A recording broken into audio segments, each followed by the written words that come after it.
heading down a man-made tunnel. Part of this is natural and part of it is what we call camouflage. It's camouflage rock.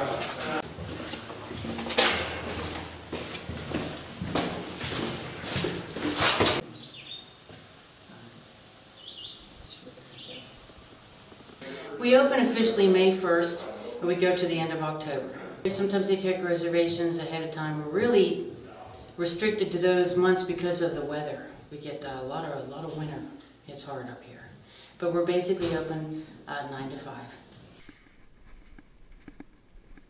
This is actually one of the coolest passages in the cave. When the lights come on, you can actually see the different coloring of the rock. The cave's been known since the late 1700s. Native Americans were in here before then. We don't really have recorded history, but we know they're here because of artifacts found like arrowheads and pieces of broken pottery.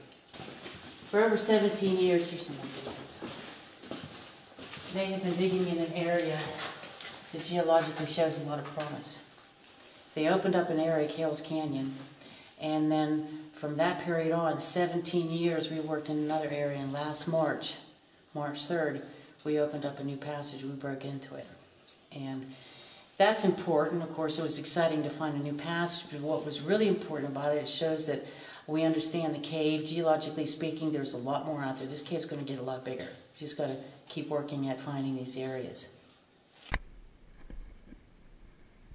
come back through here.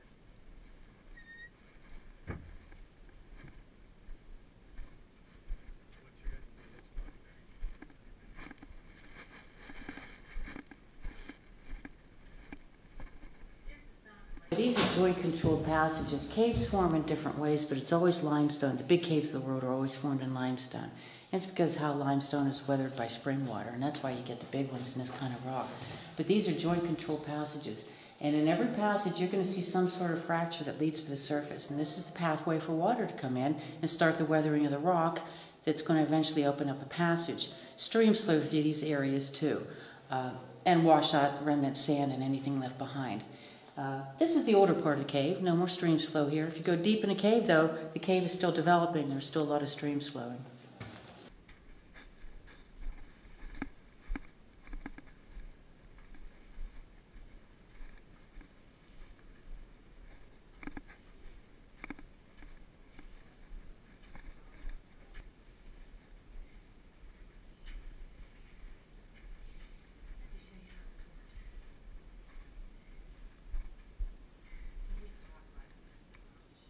Now this is the biggest, pretty much the biggest developed cave in Pennsylvania and also the deepest.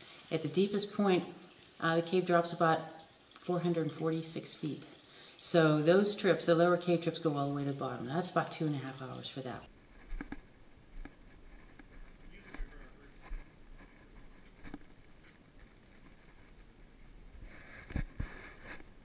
This is our Devil's Staircase. This is our 40-foot drop where we have rappelling programs. We have scouts that come and learn this. They can actually earn a merit badge by doing stuff like this. We have kids on rope too. This is open to the public. Anyone 12 years old and older can get on rope. We have 2 ropes here. One's a safety line, one's a rappel line. Very easy walk down rappel, just right for beginners. Now the early explorers used to climb. This is where the adventure started in the cave. They do a chimney climb. They brace their body in there, usually their backs on one side and their feet outstretched the other side, brace themselves, and climb up and down. This is one way to get deeper into the cave.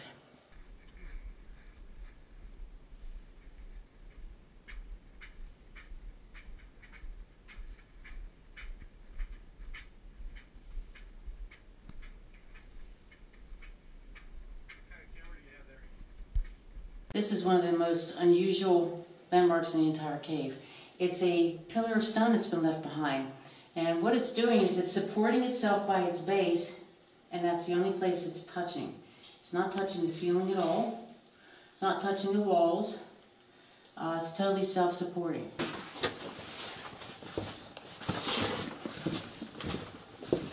This is actually one of the coolest passages in the cave. When the lights come on, you can actually see the different coloring of the rock. We're in our Our chapel room, we've had 9 weddings to date in here. They can go anywhere from real small ones to real big ones. We had 70 people in here once. That was the biggest I know of. It was completely formal, and the wedding party was up there. We had the minister up there. We had the photographer up on top of some rocks there photographing it. We had 70 people in here.